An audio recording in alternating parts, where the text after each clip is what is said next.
నమస్కారం గురుగారు. ఓం శ్రీమాత్రే నమః.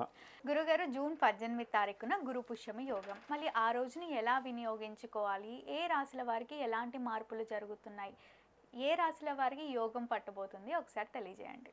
తప్పకుండా అమ్మ, ఇది గురు పుష్యమి యోగము, పుష్యార్క యోగము అంటే ఆదివారం పూట పుష్యమి నక్షత్రం రోజున చంద్రుడు ఉన్నప్పుడు వచ్చేటటువంటిది పుష్యార్క యోగము అంటారు.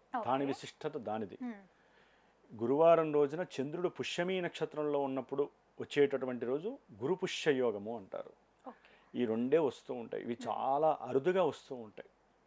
ఎందుకంటే అమ్మ, ఇది విశేషం ఏంటండి అని మీరు అడిగారు.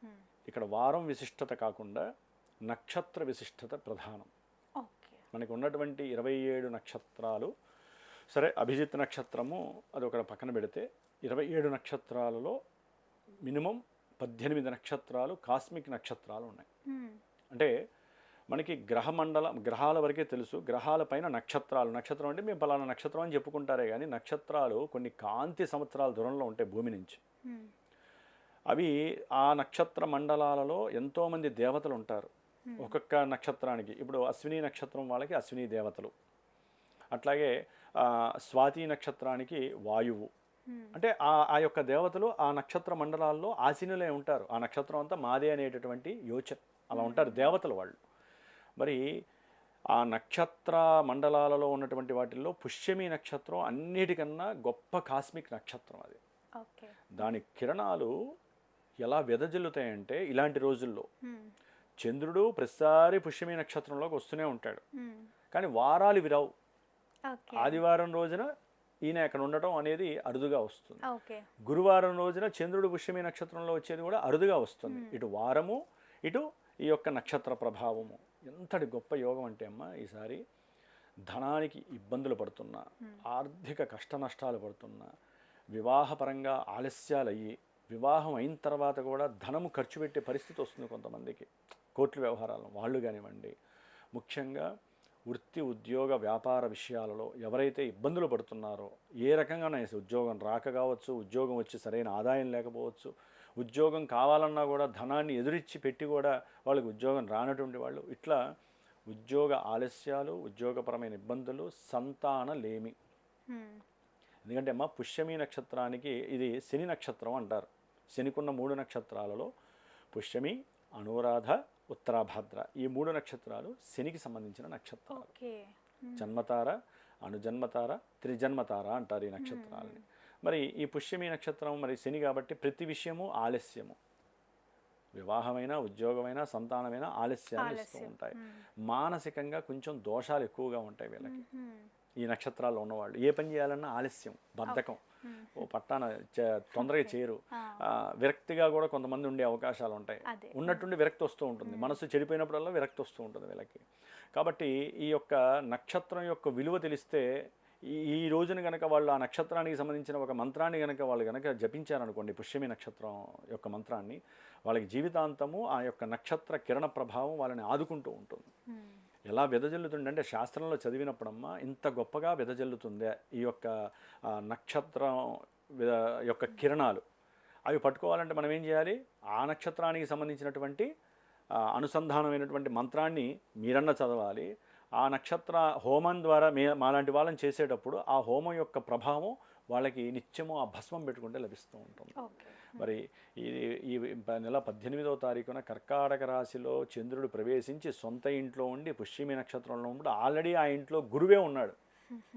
ఎందుకని గురువుతో సమానం అంటే పుష్యమి నక్షత్రానికి అధిష్టాన దేవత బృహస్పతి అంటారు. బృహస్పతే అతయ ధర్యో అర్హ. ఇట్లా ఇటు గురుడు కూడా అదే రోజున పుష్యమి నక్షత్రంలోకి వస్తున్నాడు. కర్కాటక రాశిలో ఉన్నటువంటి గురువు 17వ తారీఖు వరకు సొంత నక్షత్రంలో ఉన్నాడు పునర్వసు. 18వ తారీఖున పుష్యమి నక్షత్రంలోకి వస్తున్నాడు. పుష్యమి నక్షత్రానికి అధిష్టాన దేవతే బృహస్పతి. చంద్రుడు పుష్యమి నక్షత్రంలో. ఎంత విశేషం అంటే శుక్రుడు కూడా అక్కడే ఉన్నాడు. ఇంకా లక్ష్మీదేవి అనుగ్రహం వీళ్ళని ఆపే శక్తి ఎవరికి లేదు, చెయ్యాల్సిన వాళ్ళు పూజ చేస్తే.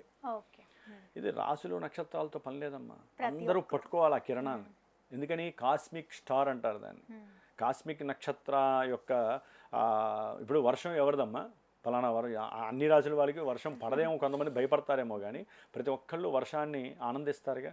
ఎందుకని? ఆస్వాదిస్తారు ఆకాశంలోంచి వర్షం పడుతున్నప్పుడు ఉండే ఆనందం మనసుకి ఎలాగుంటుందో, పుష్యమి నక్షత్రం రోజున ఆ కిరణాలని మనం పట్టుకోవాలంటే వాళ్ళు చేయవలసినటువంటి మంత్రము నాకు ఎవరైనా ఫోన్ చేస్తే వాళ్ళకి చెప్తాను.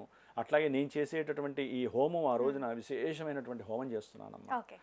పుష్యమి నక్షత్రానికి ఒక మూలమంత్రంతో కూడినటువంటి బీజాక్షర సంపుటితో కూడినటువంటి హోమం దాదాపుగా ఒక 1114 సార్లు ఈ యొక్క మంత్రంతో చేస్తూ, మరి గురుడు కదా అధిష్టాన దేవత, బృహస్పతికి సంబంధించినటువంటి మంత్రంతో ఆయన అధిష్టాన దేవతగా పెట్టుకొని 108 సార్లు ఆయనది కూడా బీజాక్షరం ఉంటుంది. కాబట్టి ఈ రెండింటికి సంబంధించినటువంటి బీజాక్షరాలతో పాటుగా చంద్రుడికి సంబంధించినటువంటి హోమం కూడా ఉంటుంది. మోదుగలతో, మోదుగ సమిధలు. అమ్మ, హోమం చేయటం అంటే పెద్ద పెద్ద కట్టిలో అవి నేసినా కూడా ఆ గ్రహాలకి సంబంధించినటువంటి సమిధలు, వృక్ష సమిధలు ఉంటారు. ఇప్పుడు గురుడికి రావి సమిధలు, చంద్రుడికి మోదుగ సమిధలు, పుష్యమి నక్షత్రం అంటే శనికి సంబంధించి జమ్మి సమిధలు. ఈ మూడింటిని కూడా ఆవునీతితో చక్కగా హోమం చేసి ఆ భస్మాన్ని ఎవరైతే గనక ధరిస్తారో, ఒక 120 రోజులు ధరిస్తారో, ఈ ధరించిన రోజులు ఆగిపోయిన ప్రతి కార్యక్రమము కూడా ప్రశాంతంగా అయిపోతూ ఉంటుంది. వాళ్ళకి పోస్ట్ పోన్ అయ్యి లీగల్గా ఇబ్బందులు పడుతున్న వాళ్ళు, కోర్టు సమస్యలు ఇబ్బందులు పడుతున్న వాళ్ళు, వాళ్ళకి రావాల్సినటువంటి ధనము రాలేక ఇబ్బంది పడుతున్న వాళ్ళు, ధనము విపరీతంగా ఖర్చు అవుతున్నటువంటి వాళ్ళు, మానసికంగా ప్రతిదాన్ని భూతత్వంలో చూసి బాధపడుతున్న వాళ్ళు, ఎవరైతే ఇన్ని సమస్యలు, వివాహం కాక ఉద్యోగం రాక ఇబ్బందులు పడుతున్నారో, ఈ రోజున ఎవరైతే కూర్చొని పసుపు బట్టలు ధరించి ఉదయం పూట గురుహోర అని ఉంటుంది కదమ్మా, సూర్యోదయంలో గురువారం రోజున గురుహోర 1 గంట ఉంటుంది. ఆ గురుహోర సమయంలో వీళ్ళు కూర్చొని మంత్రం ఏదేమ్మా, దేవానాంచ ఋషినాంచ అనేది అందరూ చదివేదే. కానీ ఈ యొక్క యోగం పట్టినటువంటి రోజులు ఎవరైతే, అదేంటంటే అమ్మా కెమెరా ద్వారా చెప్పకూడదు ఆ మంత్రాన్ని. అందుకని ఎవరైతే ఫోన్ చేస్తారో వారికి నేను ప్రత్యేకించి ఆ మంత్రాన్ని వాట్సాప్ ద్వారా కానీ వాళ్ళకి నేను చెప్పడం ద్వారా కానీ చెప్తే వాళ్ళు చేసుకున్నారనుకోండి, వాళ్ళకి ప్రశాంతత కలుగుతుంది. దానికి తోడుగా ఈ యొక్క చేయని వాళ్ళు ఉంటారు, చేయలేని వాళ్ళు ఉంటారు, చేసుకోలేని వాళ్ళు ఉంటారు. ప్లస్ కొంతమంది ఏంటంటే హోమం యొక్క విలువ తెలిసిన వాళ్ళు, ఆ హోమం రోజున ఎవరైతే డైరెక్ట్గా అయినా రావచ్చమ్మా, నేను హైదరాబాద్లోనే ఈ యొక్క హోమం చేస్తున్నాను, రాని వాళ్ళకి నేను వీడియో పంపిస్తాను. అట్లాగే ఎవరైతే వారికి ఉన్నటువంటి కష్టాన్ని, సమస్యని చెప్పుకొని ఈ పుష్యమి నక్షత్రం గురు పుష్యయోగం యొక్క అనుగ్రహాన్ని పొందుతారో, కావాలనుకుంటారో, వారికి నేను మనసు పెట్టి చేసే ఈ యొక్క హోమం యొక్క అవకాశము చాలా చాలా గొప్ప వరాలను ఇస్తుంది. ముఖ్యంగా రాజకీయ నాయకులు, సినిమా యాక్టర్సు, సామాన్యులు అందరికీ కావాలి కదమ్మా. కాకపోతే ఇక్కడ చిన్న విషయం ఏంటంటే, సామాన్యులు హోమం వరకైతే హోమం ఉంటుంది. ఇక్కడ శాస్త్రం ఏం చెబుతుందంటే, వైబ్రేషన్ థియరీ ప్రకారము ఈ యొక్క గురుపుష్యమి రోజున వెండి, బంగారము, రాగి ఈ మూడింటితో నేను కొన్ని సంవత్సరాల క్రితం చేశానమ్మా. ఈ మూడింటిని కరిగించి ఒక తీగలాగా చేసి 2 ఉంగరాలుగా ఉంటాయి వాళ్ళకి సంబంధించి. ఇప్పుడు ఉంగరం ఈ హోమంలో పాల్గొని మాకు కూడా ఉంగరం కావాలి, వెండి, బంగారము, రాగి ఈ 3 కూడా ఆ యొక్క నక్షత్రానికి సంబంధించిన వైబ్రేషన్స్ని లాగుతాయి. ఆ హోమం పెట్టినప్పుడు మేము మండపారాధన చేసినప్పుడు ఈ యొక్క రింగ్స్ని దాంట్లో పెడతానమ్మా. పూజ చేసిన తర్వాత ఈ హోమ భస్మంలో ఆ యొక్క రింగ్స్ని పెట్టేసేసి 1 రోజుల్లో ఉంచి తర్వాత వాళ్ళు వచ్చి తీసుకోవచ్చు, లేదా నేనైనా దాన్ని వాళ్ళకి పంపిస్తాను. అది పంపించిన తర్వాత ఒక మంత్రం చెప్తాను, ఆ మంత్రాన్ని ధరించి రోజు గనక ఆ భస్మాన్ని పెట్టి తాతలు, ముత్తాతలు, లేకపోతే అమ్మమ్మలు, బామ్మలు ఉన్నవాళ్ళైతే కనుక ఈ వేలికి ధరించాలి, లేకపోతే ఈ వేలికి ధరించాలి. వాళ్ళు లేనటువంటి వాళ్ళు ఎవరన్నా ఉంటే ఈ వేలికి ధరించాలి ఆ ఉంగరాన్ని. అయితే ఏంటంటే వాళ్ళు దాదాపు నాకు 16వ తారీఖు లోపలే కనుక వాళ్ళు నాకు ఫోన్ చేసి ఈ హోమంలో పాల్గొని మాకు కూడా ఉంగరం, ఇప్పుడు ఉంగరం అందరూ భరాయించలేరు కమ్మా, మరి బంగారం, వెండి, రాగి అంటే మరి ఆ పోత పోసి దాన్ని చేసి తయారు చేయాలంటే ఖర్చు ఎక్కువ ఉంటుంది అది. కాబట్టి హోమం వరకు ఎవరైనా హోమం వరకే కావాలంటే హోమం వరకు ఒక దక్షిణ ఉంటుంది. ఈ ఉంగరం కావాలండి. ఇదేంటంటే అమ్మ, ఎప్పుడైనా సరే రవి పుష్యయోగం వచ్చినా, గురు పుష్యయోగం వచ్చినా, ఇలాంటి హోమాలు జరిగినప్పుడు కానీ, లేదా శివాలయంలో ఆ రోజున ఈ యొక్క ఉంగరాన్ని తీసి, నార్మల్ ఉంగరమే అమ్మ ఇది రాళ్ళు లేకపోతే దేవతా విగ్రహాలు దాని మీద ఏమి ఉండవు. ఆ యొక్క కిరణాల యొక్క స్పర్శ దాని మీద పడి లోహాలకి పట్టు ఎక్కువ ఉంటుందమ్మా.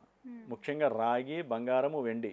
రాగిలో, బంగారంలో అయినా రాయి కలపాల్సిందే, వెండిలో అయినా రాయి కలపకుండా అవి వంగం. కాబట్టి ఈ 3 కూడా విశేషమైనటువంటివి. మరి వెండి శుక్రుడికి సంబంధించింది, అట్లాగే బంగారము గురుడికి సంబంధించింది, కుజుడికి సంబంధించింది రాగి. కాబట్టి దీనివల్ల ఏంటంటే జాతకరీత్యా చెప్తే వీడియో 1-2 గంటలు పడుతుంది. కాబట్టి ఈ 3 కలిపి రంగరించి ఆ యొక్క ఉంగరాన్ని ఎవరైతే ధరిస్తారో హోమం తర్వాత వాళ్ళకి అష్టైశ్వర్యాలే కాదు, వాళ్ళ జాతకంలో ఫార్చ్యూన్స్ ఎన్నో జరుగుతాయి. ఫార్చ్యూన్స్ అంటే అదృష్టపరమైనటువంటి ఎన్నో విషయాలు వాళ్ళకి జరిగే అవకాశాలు ఉన్నాయి.